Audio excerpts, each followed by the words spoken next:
The Who first performed at the Royal Albert Hall in 1969, and it was the same day as the Rolling Stones were playing a free concert in the park, and we happened to be headlining a show along with Chuck Berry, who kind of took umbrage at us being the headliners.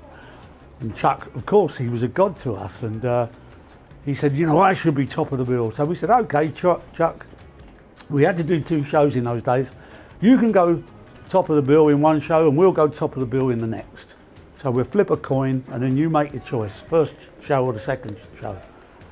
So anyway, Chuck, I can't remember who won the toss, but I think Chuck won the toss and he chose to do the first show as the headliner, and we supported Chuck Berry. And in the second one, the second show in the evening, Chuck Berry finished his set, and then we went on and started playing our set, and it was the kind of first time we played the whole of Tommy live on stage. And of course, Chuck's audience weren't ready for Pinball Wizard and all that stuff, and they almost started a riot down the front, which ended up in a bit of a fracas, and we happened to get banned. And in those days, in 1969, you were getting banned from the Albert Hall as a badge of honour. But now, you know, all these years later, you know, I think 2 or 3 years ago, I'm on stage and the chairman of the Royal Albert Hall charity comes on stage and presents me with a written apology because they suddenly realised that the riot that happened in 1969 wasn't our fault, you know, and Chuck's not around to defend himself. And of course, you brought the Teenage Cancer Trust gigs here now for 19 years or so now. Why was it the Albert Hall? Why did you choose the Royal Albert Hall to keep coming back to? Way back in 1999, I came up with the idea to kind of try and do something for the Teenage Cancer Trust, because I passionately believe that without that adolescent, young adult audience, we wouldn't have the music business we know today. So I owe them, as an audience, a great debt of gratitude for the privilege that I've had in my life. So I kind of thought, well, how do we do something special? And because we've been playing arenas and stadiums and things, I thought, let's go see if we can get back in the Albert Hall. And we did 2 shows, we did 2 days, and we gave the charity the DVD rights, that's when the DVD market was there, and the live album rights to the whole show. And lo and behold, the shows kind of raised a lot of public awareness to the charity, and the press got on board, recognised the need, and the rest is kind of history. Here we are 19 years later.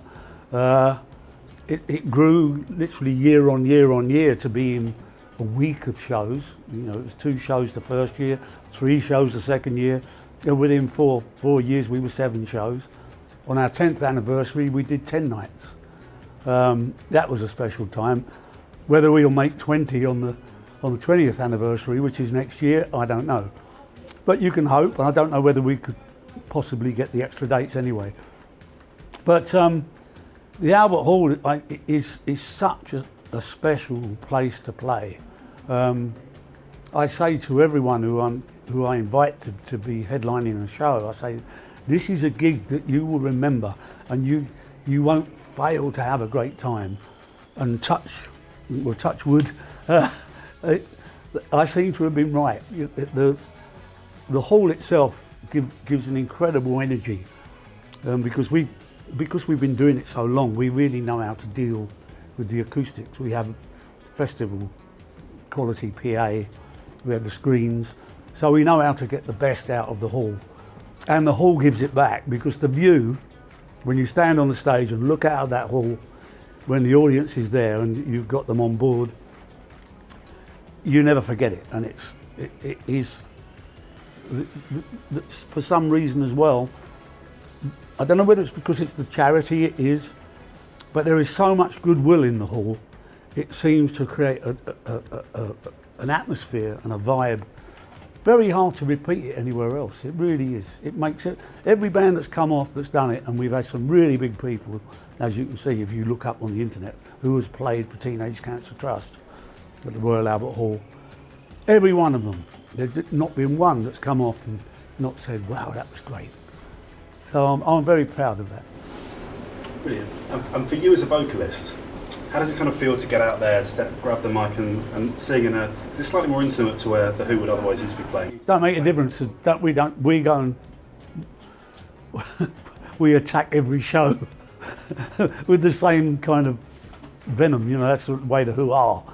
Our music is, you know, it's that kind of driving music that you want to drive through the back wall. We know how to deal with the hall now. We probably in the early days we were possibly too loud for it. This is a very unforgiving hall if you get too loud. And that's what makes it a very enjoyable evening, because you don't have to go out with your ears ringing.